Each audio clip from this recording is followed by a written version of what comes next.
Acolyte Episode 8, the finale, is here, and there is so much to unpack, so let's get straight into it. We begin with Osha still under Qimir's helmet, and things get a little tense as Osha's connection to the Force increases uncontrollably. We see Qimir almost get mind-controlled by Osha unintentionally, much like how Torbin was mind-controlled, but this is really a demonstration of just how powerful she is, especially considering it took a whole cult to mind-control Kalnacca. Qimir also shows his qualities by being able to push through Osha's control, and we then learn that Osha had a Force vision where she apparently saw May killing Sol holding a lightsaber but not using it. Qimir takes this as May finally passing the final test, which is to kill a Jedi without a weapon, which as we see later turns out to be slightly different. Osha tells Qimir that the future isn't fixed, and I think there is this moment where we start to realize that Qimir isn't quite as experienced as he often tries to portray. In previous episodes, we see Qimir being much more commanding in the way he speaks to Osha, but as we see here, there is a bit more back and forth as they decide on what to do next. It starts to feel more like Qimir is also learning how to be a master, similar to how Jedi Knights undergo a learning process when it comes to guiding their first padawans. We cut to Sol and May, who uses Pip to try and get out of her restraints. We also learn that they are on Brendok, and that Sol has reactivated his transponder beacon to get in touch with Master Venestra. We also learned that Sol has brought May here to prove that the twins were indeed a virgins in the Force.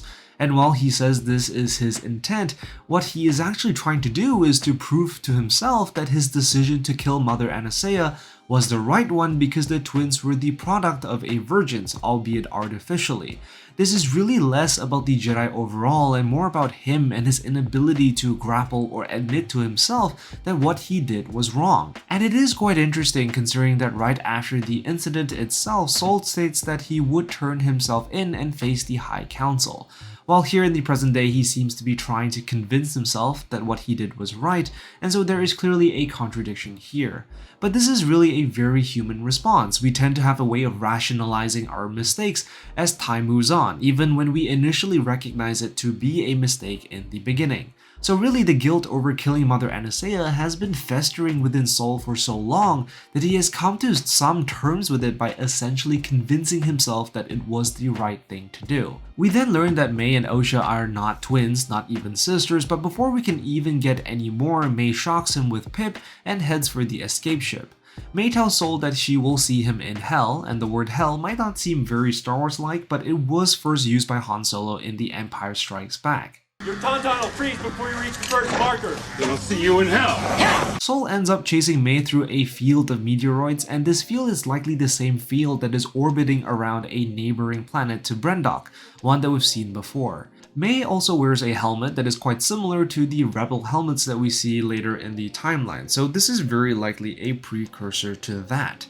Sol almost ends up catching May, but Basil decides to intervene by ripping out some wires, causing the ship to spin out of control. And you do have to wonder why Basil decided to do this. We cut back to Coruscant where we hear that Senator Rancor is looking for Venestra, who challenges her on the issue of the Jedi murders.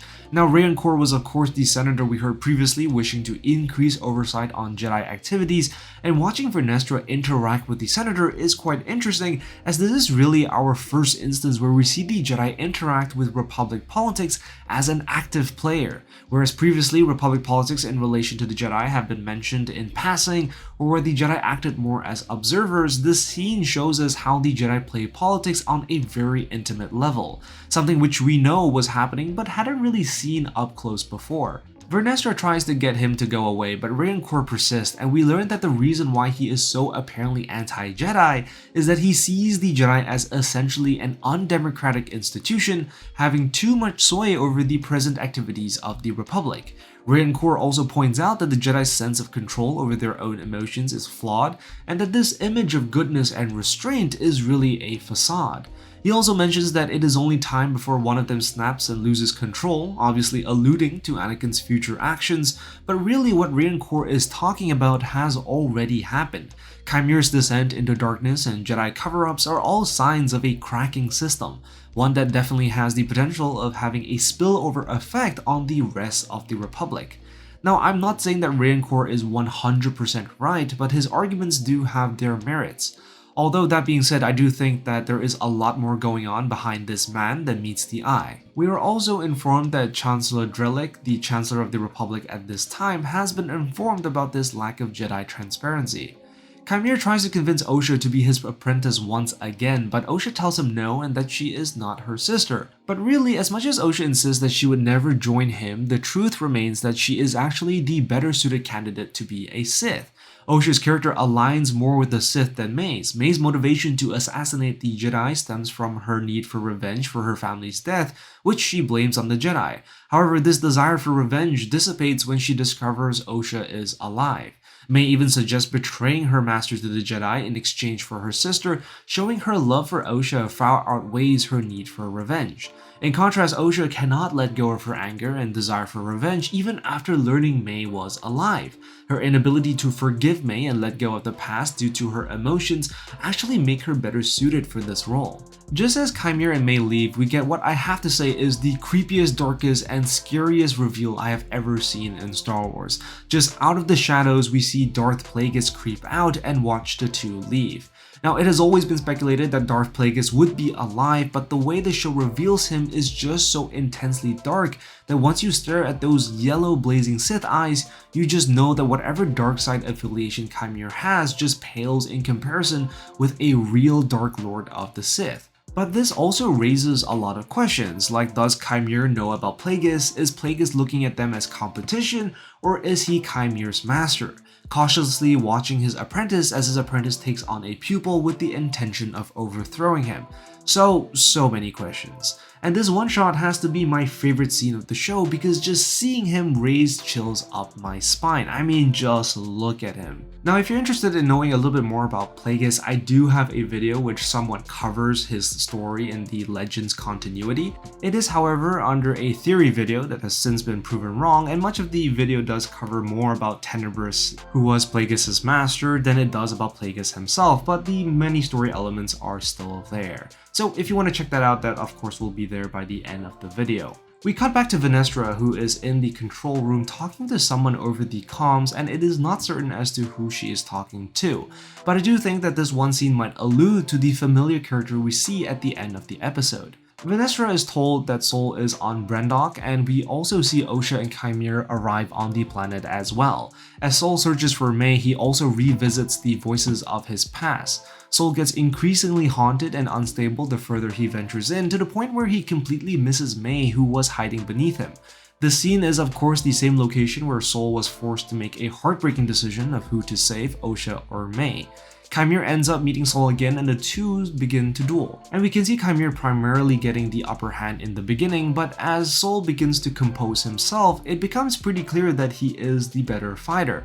And I have to say, it actually makes a lot of sense, as when Sol first encountered Qimir, he wasn't sure how to fight a Sith, but having experienced it before, he now knows what to expect, which is why he is doing so much better here. We get to see some amazing lightsaber choreography, and what I found quite interesting is that Sol begins the fight in this basic stance, but as he builds confidence, he shifts to a different, perhaps bolder stance than before. Qimir tries to attack him from 3 angles by throwing his lightsaber, but Sol uses a force repulse to knock it all away. And this is actually the first time we've seen it used in live action, although still not quite as powerful as Starkillers in The Force Unleashed.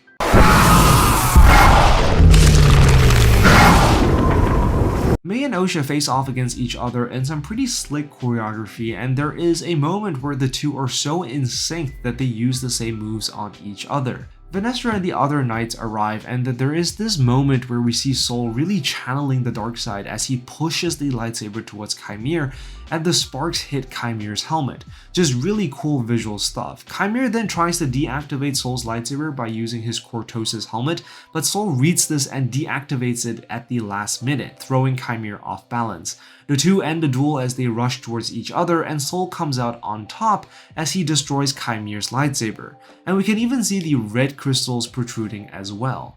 May manages to get Sol's lightsaber, and Qimir tries to get her to strike him down. He even says, "Strike him down and your journey will be complete," an echo of Palpatine's own saying. Take your weapon. Strike me down with all of your hatred, and your journey towards the dark side will be complete. But as it turns out, May isn't quite that interested in revenge, now preferring that Soul meet justice. Soul finally reveals that Osha and May are the same person created by Anastasia, who split them into two, which makes May likely the embodiment of the light side while Osha is the true embodiment of the dark, but more on that later. Soul finally admits out loud that he killed Anastasia, which Osha overhears. Soul tries to tell Osha that he did it all for her, but by this point, Osha isn't really interested in hearing him out anymore. Before Soul can say he loves her, Osha begins to force choke him, and we get to see the blue kyber crystal turning red. This is a process known as bleeding the crystal, which works by the user pouring in all their hatred and anger into the crystal, causing it to change color. Soul finally accepts his fate and allows Osha to kill him as a way of expressing his guilt over his past actions. It's a very fascinating end to this master-pupil relationship. For Osha, she inadvertently completes Qimir's lesson of killing a Jedi without a weapon by force choking Soul. And when we talk about Osha and May being embodiments of the two different sides of the Force, the dark and the light, it's also very interesting to note that while Osha is intended to be the manifestation of the dark and Osha the manifestation of the light, both characters still exhibit certain qualities of the other side, reflecting the often intertwined qualities of the light and the dark. Venestra lands on the planet, and the moment she steps down, she immediately recognizes who Qimir is, which forces him to put on his helmet, basically confirming that she was in fact his Jedi Master before this. Osha and May escape down a shaft that May got sucked into during the Night of the Fire, explaining how she survived, which is quite similar to how Luke survived his confrontation with Vader. Venestra arrives at the scene and she immediately gets caught up on what happened there through a force power known as force psychometry, something which Anakin was also capable of. Qimir spies on his old master and Venestra whispers something to Soul. Osha makes a deal with Qimir to let May go, and in exchange she will train with Qimir. Qimir offers to mind wipe May, and the two recite their childhood sayings as it happens. The Jedi find May, who doesn't remember anything, and she is brought before Venestra on Coruscant. We then learn that Venestra has decided to cover everything up by lying to the Republic about what actually happened, essentially laying all the blame on Soul, describing it as the work of one flawed man. But I suppose this is where the hypocrisy of the Jedi begins to manifest, as clearly she too belongs in that same bracket as Soul. She's effectively using this entire situation to cover up her own failings with regards to Qimir, which in turn will allow the Sith to remain undetected for the years to come. And the fact that she is dressed in this way and not as a Jedi really says everything about this involvement with politics. We see Chancellor Drillick at the front of the table, and Rayankur suggests that a review must take place. And so you can understand Venestra's political motivations about not wanting the Senate to find out the truth, but it doesn't change the fact that it is also simply wrong. We cut back to Venestra and Osha as Venestra talks about how the Jedi failed her and how she needs her help to find Qimir, who she says is a pupil of hers before he turned to evil, which is also reminiscent of how Obi-Wan described Anakin in A New Hope. A young Jedi named Darth Vader, who was a pupil of mine until he turned to evil. And this is really just wrong on so many levels. Venestra's need to find her old Padawan and rectify the situation has made her blind to the fact that she is manipulating a vulnerable girl with no memories to achieve her own agenda, which arguably makes her no better than what the Sith would do. We cut to Qimir and Osha as they hold hands and stare out into the sunset, which is also quite interesting as it mirrors that of Luke's own sunset scene, where instead of it being the beginning of a new hope for the light, it is the beginning of a new hope for the dark. In the closing moments of the episode, we see Venestra as she meets up with none other than Yoda himself, and you can't help but wonder just what that conversation is going to be like. Anyways, that's all for this breakdown. I thoroughly enjoyed this episode, and I think between the epic fight scenes, there was a ton of character nuances that were equally interesting as well. I do think that the show ended in a way that opened the way for a season 2, but only time will tell. So be sure to like and subscribe, let me know what you think in the comments down below, and I will see you in the next one. I am the Lost Acolyte, and I have spoken.